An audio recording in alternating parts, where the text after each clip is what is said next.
नमस्कार. Pravin real estate YouTube चॅनलवरती आपलं स्वागत आहे.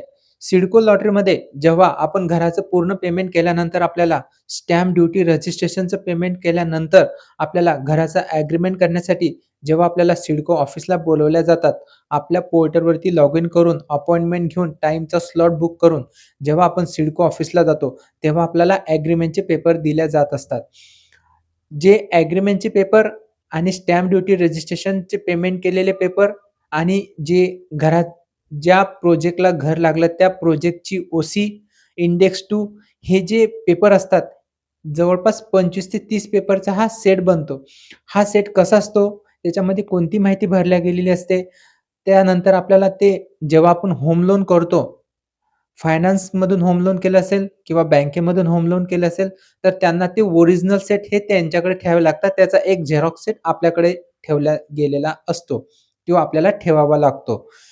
जर काहींनी लोन केलेलं नसेल, पूर्ण पेमेंट केलेलं असेल घराचं, तर तो ओरिजिनल सेट हा त्यांच्याकडे राहत असतो. अशी ही जो पेपर आहे, जो पेपरचा सेट आहे त्याची माहिती आपण आता पाहणार आहोत. चॅनलवर तुम्ही पहिल्यांदा असाल, चॅनलला सबस्क्राईब करा, व्हिडिओला लाईक करा, म्हणजे असंच तुम्हाला सिडको लॉटरी, म्हाडा लॉटरीचे जे हेल्पफुल व्हिडिओ आहेत, त्याची माहिती या YouTube चॅनलवरती मिळत असते. ॲग्रीमेंटच्या पेपरमध्ये आपल्याला 2 विटनेसची सुद्धा गरज असते. तुम्ही जेव्हा रजिस्टर ऑफिसला जातात, पनवेलमधील जवळपास जे 5 ऑफिस त्यांनी सांगितलेले आहे, की तुम्ही ॲग्रीमेंट रजिस्ट्रेशन करण्यासाठी तुम्ही त्या 5 ऑफिसमधून कुठेही जाऊ शकता आणि घराचा ॲग्रीमेंट करू शकता. हे झाल्यानंतर आधार कार्ड, पॅन कार्ड, को-ॲप्लिकंट जर असेल तर त्याचा सुद्धा आधार कार्ड, पॅन कार्ड असतो. त्या ज्या प्रोजेक्टला तुम्हाला घर लागलं त्या प्रोजेक्टची ओशी असते. ही सर्व माहिती आपण आता स्टेप बाय स्टेप पाहणार आहोत. तर चला आपण त्या व्हिडिओला आता सुरुवात करू. बघा, सर्वप्रथम पेजवरती हे दस्त हाताळणी नोंदणी आणि 1% भरलेली अमाउंट ही त्याची रिसिप्ट येथे देण्यात आलेली आहे. त्यानंतर हा इंडेक्स 2 हा महत्त्वाचा पेपर असतो. याच्यामध्ये ॲग्रीमेंट टू सेल जी घराची किंमत आहे ती किंमत देण्यात आलेली आहे. त्यानंतर तुम्हाला घर ज्या लोकेशनला लागलं त्या लोकेशनचं घराचा एरिया, त्यानंतर सिडको ऑफिसचा ॲड्रेस आणि जर घरमध्ये दोघंही घर मालक असेल म्हणजे कॉपलीकडे असेल तर दोघांचं नाव, एक असेल तर एकाचं नाव. त्यानंतर ही डॉक्युमेंट हँडलिंग चार्जेसची फी इथे देण्यात आलेली आहे. त्यानंतर इथे सुद्धा तीच पावती देण्यात आलेली आहे.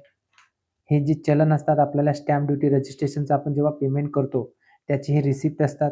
याची सुद्धा एक रिसिप्ट आपल्याला झेरॉक्स इथे जोडावी लागते. हे सर्व रिसिप्ट आपल्याला इथे दिसत आहे. त्यानंतर हे ₹100 स्टॅम्प पेपरवरती आपला ॲग्रीमेंट टू सेल होत असते.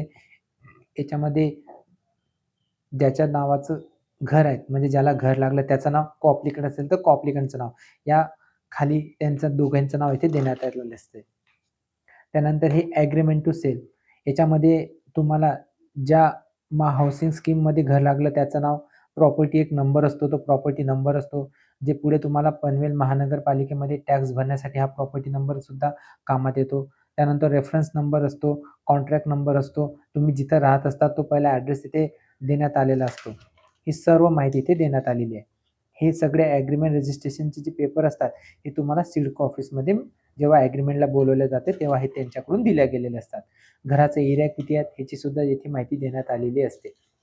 त्यानंतर तुम्हाला LIGमध्ये घर लागलं असेल तिथे त्यांनी दिलेलं आहे, की बघा त्यांनी पूर्ण याच्यामध्ये दिलं आहे, the purchases shall not sell, transfer असेंग a part which is her interest of benefit agreement of which sell favour any person to the period of 3 years from the date of agreement केस.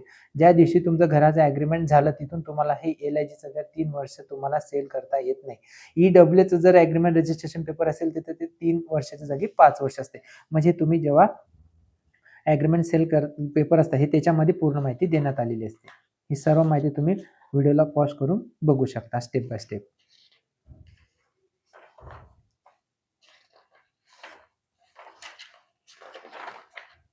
त्यानंतर इथे या पेपरवरती schedule असते.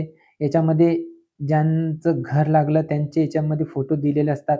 या page खाली तुम्हाला ज्यांचं घर लागलेले आहे त्यांचे 2 फोटो, म्हणजे को-ॲप्लिकंट असेल तर त्यांचा फोटो आणि फर्स्ट ओनर असेल तर त्यांचा फोटो आणि त्यांची सही असं या पेजच्या खाली आहेत.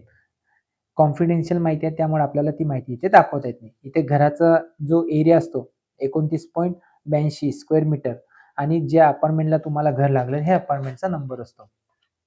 त्यानंतर taking over possession by the receipt, ही तुम्हाला पोझेशनची रिसिप्ट असते. ह्या पोझेशनच्या रिसिप्टमध्ये जेव्हा तुम्हाला ॲग्रीमेंटचे पेपर देण्यात आलेले असतात सिडको ऑफिसमधून, जेव्हा तुम्हाला सांगितलं जाते की तुम्ही जिथे ज्या लोकेशनला घर लागलं त्या लोकेशनला जाऊन तुम्हाला हे पोझेशनचे 3 रिसिप्ट देण्यात आलेले असतात.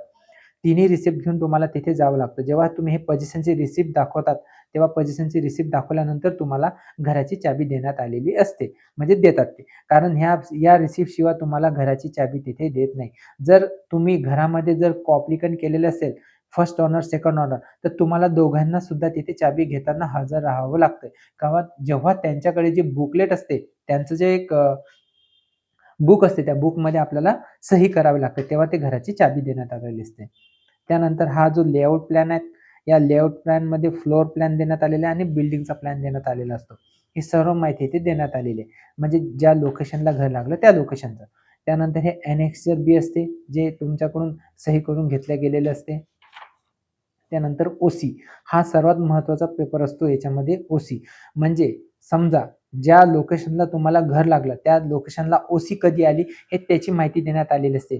त्या जो प्लॉट आहे, जो जमीन आहे, ते जमीन किती स्क्वेअर मीटरची आहेत, रेसिडेंटल भाग किती आहेत, कमर्शियल भाग किती आहेत, LIGचे घरे किती आहेत, EWSची घरे किती आहेत, त्यानंतर कमर्शियल शॉप, त्यानंतर किती माळ्यांच्या इमारती आहेत, रेसिडेंटल कधी कंप्लीट झालेल्या आहेत, सर्टिफिकेट नंबर, कोणत्या कॉन्ट्रॅक्टने साइन केलेले आहेत, कन्स्ट्रक्शन कोणी केलेलं आहे, ही सर्व माहिती याच्यामध्ये देण्यात आलेली असते. म्हणजे ज्या प्रोजेक्टला कधी ओसी आली, ओसी आल्यानंतरच घराचं आपल्याला पोझिशन मिळत असते. हा एक महत्त्वाचा पेपर या ॲग्रीमेंटच्या पेपरमध्ये देण्यात आलेले आहे. हे महाराष्ट्र शासनाचं राजपत्र आहे. याच्यामध्ये जेव्हा गव्हर्नमेंटकडून प्रधानमंत्री आवास योजनेची सबसिडी देण्यात आलेली असते, त्याच्यामध्ये वेळोवेळी अपडेट होत असते.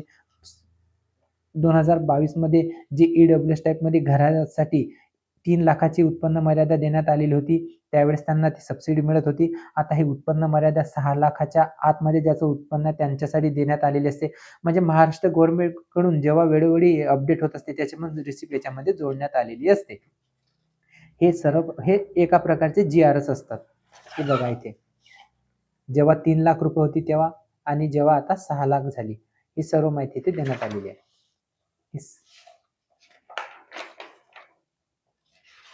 आणि याच्यानंतर हे जे पेजेस आहेत 1, 2, 3, 4, 5 आणि 6, याच्यामध्ये ह्या पेजेसला ज्यांना घर लागलेले आहेत त्यांचं आधार कार्ड, पॅन कार्ड आणि जे 2 विटनेस असतात त्यांचं सुद्धा आधार कार्ड, पॅन कार्डची झेरॉक्स इथे जोडावी लागते. बायोमेट्रिक होत असतात, तिथे तुम्हाला कॅमेऱ्याच्या समोर उभं राहावं लागतात आणि ज्यांना घर लागलं त्यांना सुद्धा कॅमेऱ्याच्या समोर उभं राहावं लागते. कॉप्लिकन असेल त्यांना सुद्धा कॅमेऱ्याच्या समोर उभं राहावं लागते आणि जे 2 विटनेस असतात, ते विटनेस सुद्धा तुम्हाला तिथे जे एजंट असतात त्यांच्या मार्फत सुद्धा तुम्हाला मिळत असतात. म्हणजे ही सर्व माहिती ह्या पेजमध्ये आहे याच्या बॅक साईडला. तर असे हे ॲग्रीमेंट सेलचे आपण पेपर बघितलेले आहे. हे पेपर बघितल्यानंतर तुमच्या मनामध्ये जर काही प्रश्न निर्माण झाले असतील, तर निश्चित हमखास तुम्ही कमेंट करा. आपण त्या कमेंटला उत्तर देऊ. भेटू असा आणखी एक महत्त्वपूर्ण व्हिडिओ घेऊन. तोपर्यंत विश्रांती घेतो. धन्यवाद.